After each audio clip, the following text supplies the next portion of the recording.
Welcome and hello and hello and welcome, welcome and hello and welcome. Good afternoon, good morning, wherever you find yourself on this fine hump day. Happy hump day, guys. It is Un Poco Mas, the show where we give you just a little bit more, guys. I'm going to make this quick, actually, just because I have a ton of big dog work going on.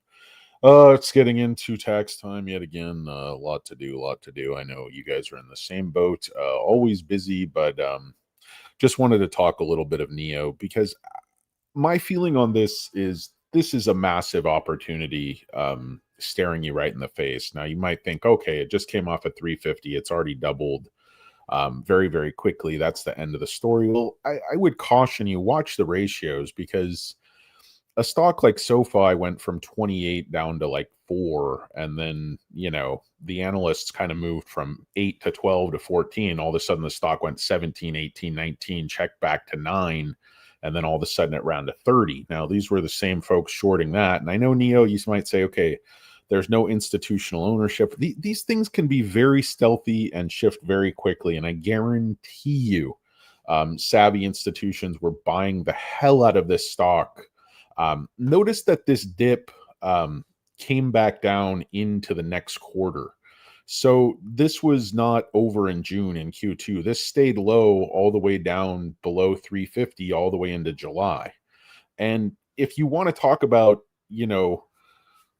manufactured algorithmic step down, step up type price action, I mean, this came up off of 340, and then it basically came up $1 on this last low point here, as this, you call it kind of a stair pattern where the moves up are very dramatic and abrupt, and then it kind of, the algo tries to trade it sideways and down, accumulate, cover, wash people out. Then this low is $4.40. Next little low we see right here is about $5.60. So that's $1.20 more. And then it checks up here again to about $6.80. So that's another $1.20 more. So it's stepping up in this very sort of formulaic way. And you see it basically in this channel. And if you see what happens, the last two times it tested the low side of this channel sort of violently. The first time kind of almost broke through. Now, a lot of it is just in how how you draw the line. You can cut off more of the extremes, but it's really neither here nor there. It's really a pig and a poke. Really, 6 of one, half dozen of the other. What are the most annoying phrases for you guys? I don't know. I got a lot. Same difference. I don't know.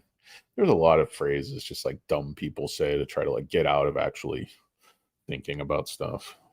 Agree to disagree. No. Not going to agree. I'm not going to agree to anything. I'm totally disagreeable. I'm obstinate. I'm a total dick. Oh, the great Adam DeMonico has joined us from the south of France. Ooh, Adam DeMonico. Well, ooh la la. No, hello and welcome, Adam DeMonico. Great to see you guys. Of course, Tu and Poco Moss, the show we give you just a little bit more. Of course, they call me cornbread because I am moist, doughy, and I crumble under pressure. They call me a bunch of other stupid stuff, but you guys don't need to hear that crap again. The great Lisa is here. What's up, Lisa? How you doing?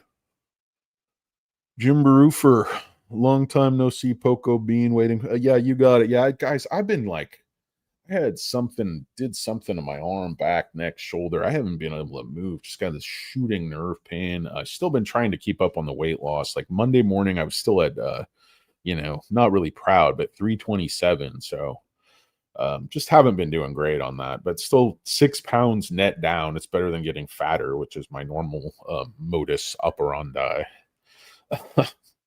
Anyway, I'm gonna hit it hard, guys. I took a long walk this morning, like 3 in the morning. I walked for miles and miles, just aimlessly muttering to myself about the things that could have been, opportunities missed. Oh dear, sold at 18, you dumb fat fuck. And I was just openly weeping on a street corner in the middle of the night down on the Pacific. Hey, we just got a report of a fat guy weeping down in the corner of the Pacific Coast Highway near the Winchell's Donuts. Looks like he's got himself a baker's dozen. He's crying into a jelly. Poor guy. Probably sold Palantir too early. Yeah, most of us did. Most of us did. Everybody besides Amit. Amit's got to be like a billionaire at this point. Just sailing on a big sailing yacht with carp, like a 600-foot sailing yacht, just out there with Bezos and Lauren Sanchez, just flying helicopters to space. Did you know I'm the first woman who ever flew a helicopter to space while getting cosmetic surgery? You look so natural. Bobby Bottle Service. Oh man, I had this bit I used to do about her and the stepkids and all this stuff, but it's kind of akin to Howard Stern's, like Steven Spielberg's, adopted kid, but I think less racist. Try to keep my bits pretty clean, like Leno. Oh, why would you want to alienate anybody? You're alienating half your audience. Why take a position on anything? Okay, Jay, I read you. Like Switzerland, as long as the money's rolling. Anyway, so the chart to me is extremely bullish because instead of coming down and actually breaking through this channel, or if you want to move it down here a little bit, you can. It's obviously not exact science. You're just putting line, but you can see the slope is very, very defined no matter how you draw it. I'm not making that up. And you can also see how right here there's another little line developing through the middle. So you might see this support kind of moving up to right here, basically, is what you want to see. See how it cuts through here with big green candles popping off of this line? And if this is what we see, we're going to break through up here. And, as long as we just break through this line somewhere up here, that puts us near 8. I personally think the stock is going to go through 10. I mean, this guy went from 70 to 340. Much like I said, SoFi went from 28 to 4, overreacted to 30. I think it's worth 30 plus, but all the chart masters and, geniuses and Nostr dumbasses and all the people that think they know what they're talking about, thought SoFi was probably done at 12 or maybe 14. But when you suppress a really good company for years, far, far below any realistic value, you're going to have it overreact to the upside. And look at the difference. Something kind of interesting, if you back this off a little bit. Let's just back it way off. Let's just take it down.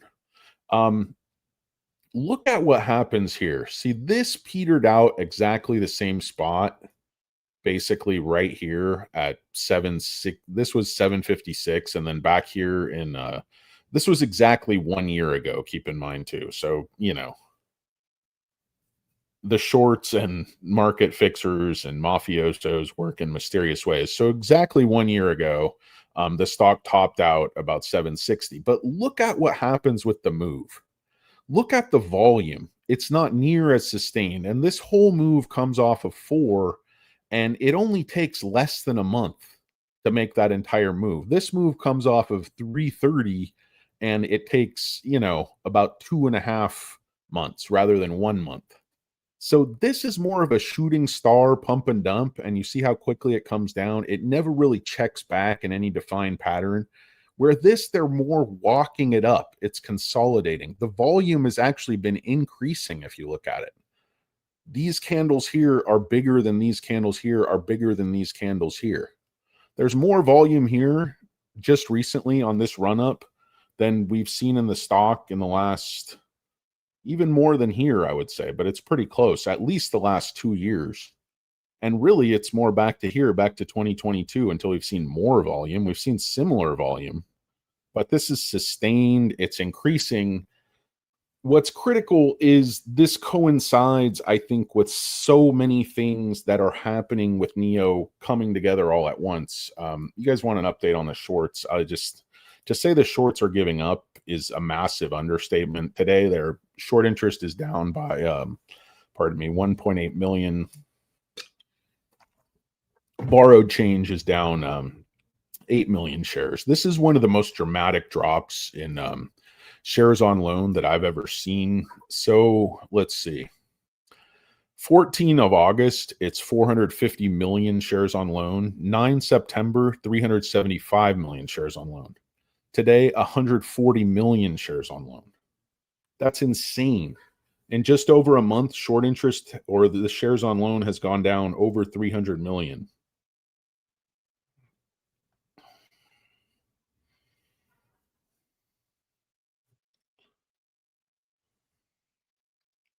Sorry, guys.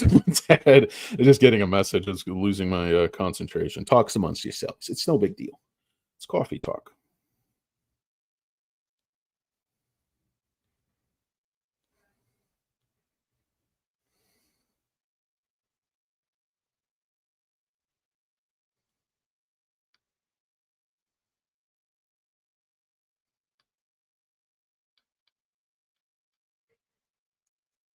Sorry, guys.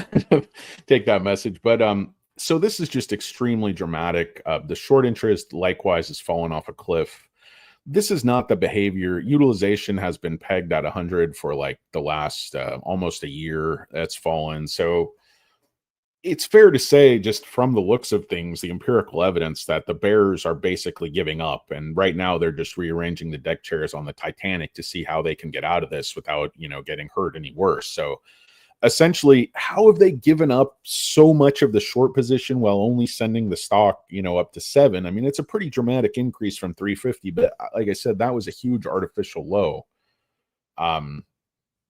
So that's why I expect this to go at least back up through 10. If you look at what SoFi, I'm not saying it's going to have the exact same reaction as SoFi, but there's another thing that I think is absolutely critical with Nio that people just, a lot of the pundits, a lot of the YouTubers, a lot of the powers that be, a lot of the talking heads, a lot of the shoe shine boys, a lot of the truck stop all stars, a lot of these types of people just completely overlook that. And that's, where are the other cars, from the other companies on these Nio partner swaps? Say, why haven't they come out with cars? Think about how much engineering is involved in setting up your factory to accept Nio battery, Nio standards. You're talking about putting a tremendous amount of faith and trust in Nio. And let's face it, up until fairly recently, I think it was a coin flip whether Nio was even going to make it. Now, not in my mind, but in the eyes of sort of somebody who's a sober outsider who knows their numbers, who, doesn't shoot from the hip, who's more photogenic. Anyway, I don't know where I was going with that, but it was very easy to say, hey, they're burning a ton of cash. Their strategy may not work. You may end up selling the swap network and power business out of bankruptcy or however that works in China. You may have CATL just coming to pick over the bones basically for free because that's probably what they want to do anyway. But no, that's not what happened. Nio is going to make it to profitability. That's why I think we're going to start to see these partner swap cars coming online, and that's going to be absolutely huge. That's going to solidify the brand forever. They're not going to go anywhere. Why do I think it's going to happen now? Okay, why would you have more confidence in Nio? They're very close to making a profit. That's one. Okay, you have this sort of partnership with CATL. Now, I believe that could be a big knife in the back, but ostensibly it's a very, very good thing. And I think ultimately it will be a very, very good thing because I don't think Nio management is stupid or naive. I think they're going with their eyes wide open. And I think, it's not like a Tom Cruise movie. The new financing on the balance sheet, the dilution, okay, it's no good for, fat, lazy shareholders sitting out here in California, but it's actually very good for the company. They sold shares from a position of strength.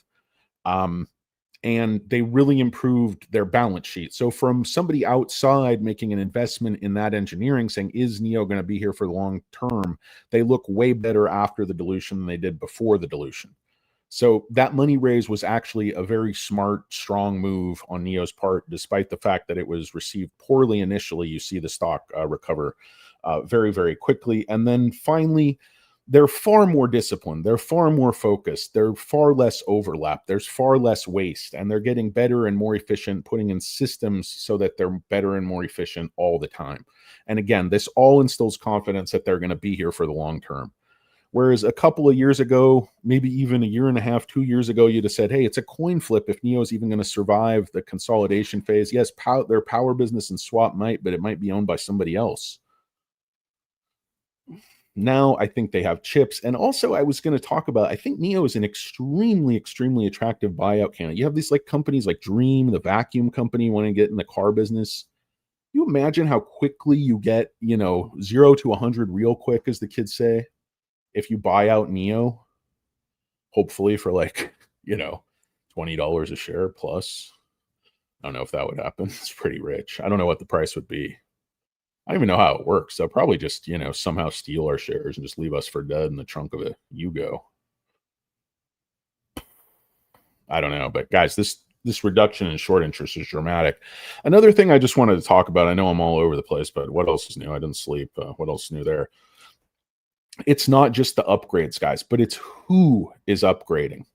Okay, we just had Citibank upgrade to $8.60 buy. That's a mega bank. Mizuho, another good call. Daiwa, this guy's a good analyst. I was looking him up. Bank of America, they're still a hold, but they upgraded 50 cents to 760, so at least they have upside. UBS, another huge, investment house. For every JP Morgan and Citibank, upgrade, I would say that's worth like 5 other, Bernstein, Freedom Capital, DBS. Who cares? JP Morgan, that has clout. Citibank, that has clout. Bank of America, UBS, those have clout. All the recent ratings, everyone is pushing, institutions, smart money, market makers to buy Nio. It's plain as day where this is going, where this is heading. And you think they're doing this to push the stock from, 4 to 7 and kind of call it a day?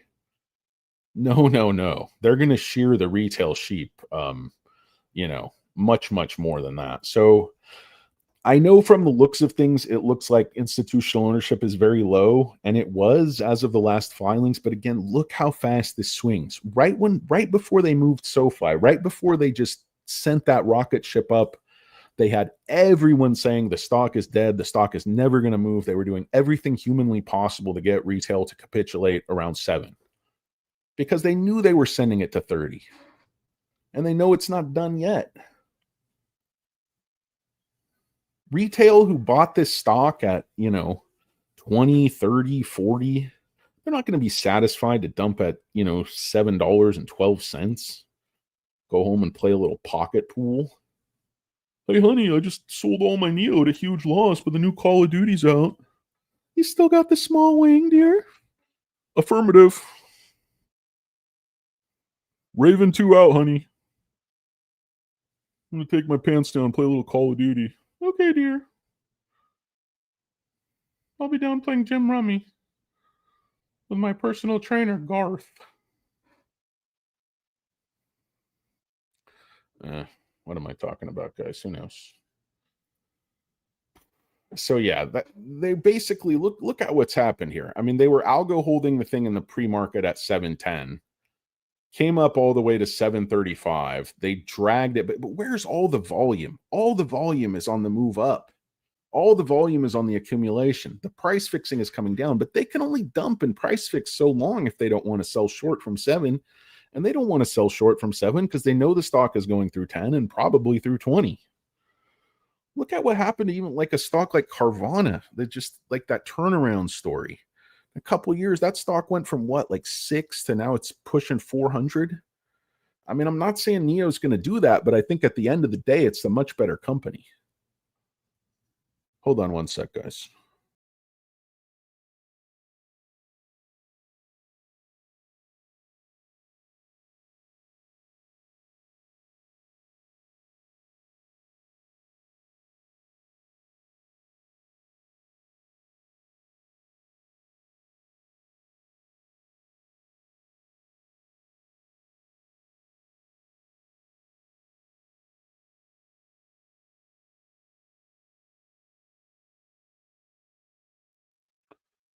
Sorry about that, guys. Welcome and hello. Somebody was knocking at my office door. I assumed it was Anthony Noto, but it wasn't. It was a bill collector, process server, bodyguard type. He punched me twice really hard in the testicles. Didn't say anything.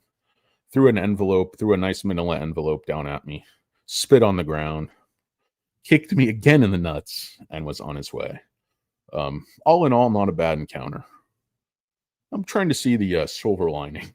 Silver lining, I found a quarter that was down behind my desk when I was doubled over in pain, holding my testicles. So, you know, good with the bad, strikes and gutters, ups and downs. You guys know how it is. Yeah, it's a slow day if you haven't been punched in the testicles at least 3 times before lunch in my world. You know what I mean? Know what I mean? You guys in bowling league? You know what I mean? I'm in 3 leagues myself. Know what I mean? Anybody got a toothpick? If you click all the time, you definitely use a lot of toothpicks. Probably like 1% of the hayseed population out here in California is using all the toothpicks. Rodeo crowd out in San Bernardino. You guys go to the rodeo? I'm like, no. Live by the beach. Don't have to deal with you freaks. You flat hat or dirt bike crew.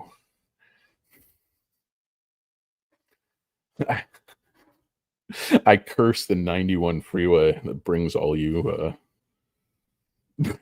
metal militia to my neighborhood.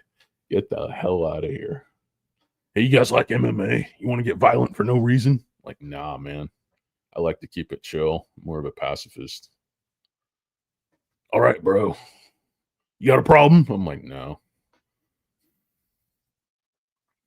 Dude, I don't know what happens. You just take the freeway in from San Bernardino to the beach. Just immediately want to get in some kind of like fight and get arrested. Just can't handle 2 beers. Got some like pear-shaped girlfriend trying to hold you back. No, it's not worth it, Cleet. How did I end up dating a guy named Cleet? Cleet's getting arrested, spending a couple days in the old El Segundo jail, the old Manhattan Beach pokey. Maybe he's down at Torrance Beach trying to score some fentanyl.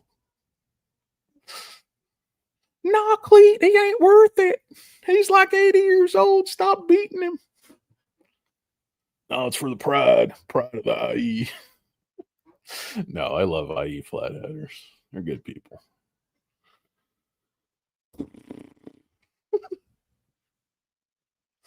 Oh, man. No, seriously. I mean, if you go out further, it's okay. Redlands, Palm Springs, it's nice.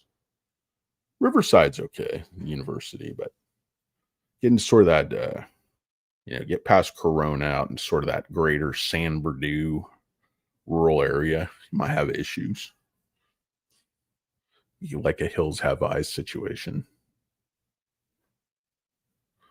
Hey, is there any way you could bring in just a huge extended cab raised truckload full of just angry guys with those traveling band barbed wire tattoos, just drinking a bunch of I don't know, Coors Lights, just 3 Coors Lights, get into a violent blacked out rage. The alcohol tolerance of a junior high school girl.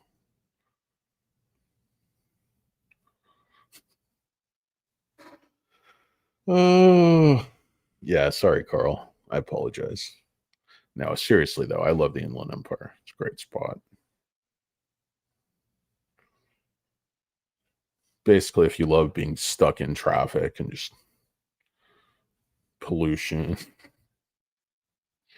I guess I'll stick out here and just let them come out here and bring their unique culture. No, I'm kidding. I like to kid my friends because I do have a lot of friends in the Inland Empire.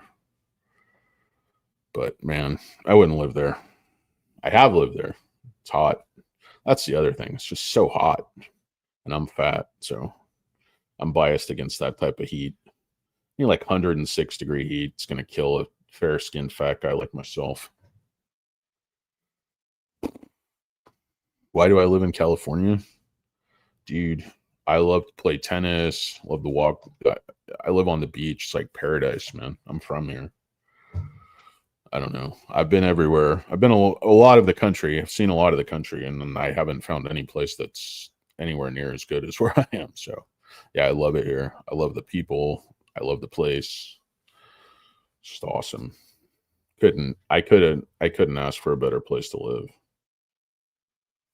It's freaking amazing. I don't know how a fat idiot like me got here, but I did. The great not a lurker's here. The great not a lurker. The great Katie Wentworth. Ask and you shall receive. Put out the bold bat signal. Big, bold, beautiful bat signal.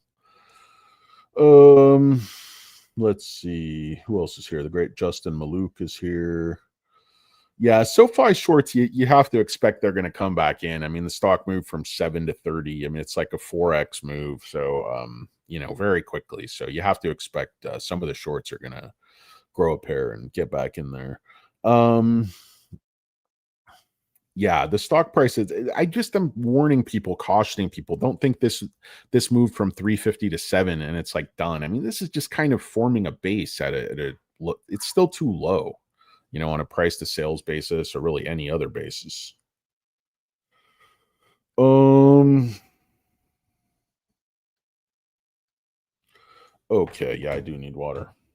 Not a lurker's right. What else is new? Mattis is here. Mattis is right. Mattis is very wise beyond his years. He's 4 years old, stock picking genius. The great vegan sympathizer is here, ominously staring at us in his cap. Just let's see, Mattis. Yeah, I don't have nearly as big a Nio position as I do SoFi. SoFi is my second largest position behind Microsoft. I have a ton of SoFi. Nio, I have more, like, is probably maybe like my 10th top 10 position. So it's much, much, much, much less. I just view it as far. I know a lot of people get upset about this who are now. I'm a huge Nio bull. I have a very significant, I have a lot of shares, but it's not a SoFi position. SoFi is like my top pick for the next decade. I think Nio is still, still fairly speculative, but I'm saying for all these reasons, I think it's solidifying, and I think the partners' cars will start coming in. Now, once the partners get the confidence, I think it still takes a good year to engineer that into their production line. Or will they make the, chassis at Nio's production line and then make the buy? How does it all work? How does a partnership all work? Because you have CATL announcing these 10 different models. They're coming out with the Choco system. They're supposed to have 1,000 Chocos. Is Nio just going to be ass out in the cold? A dog without a bone up a creek without a paddle?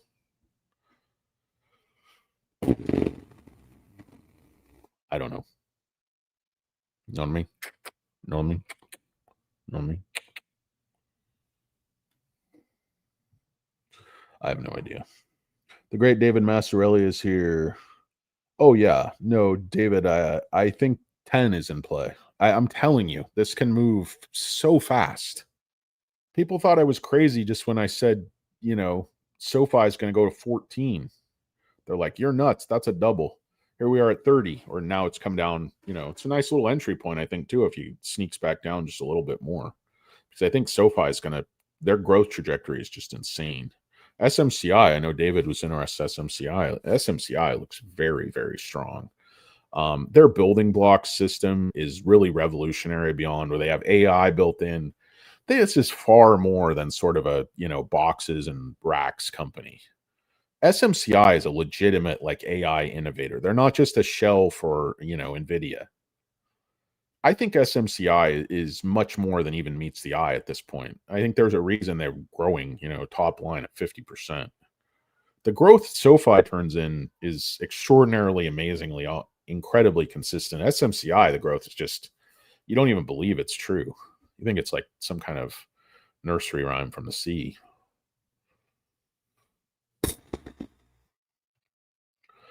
Yeah, I agree with you, Rich. I agree with you. I just, I can't promise people, pots of gold and rainbows and unicorns. I can only do what I can do. I'm only a poorly aging fat guy.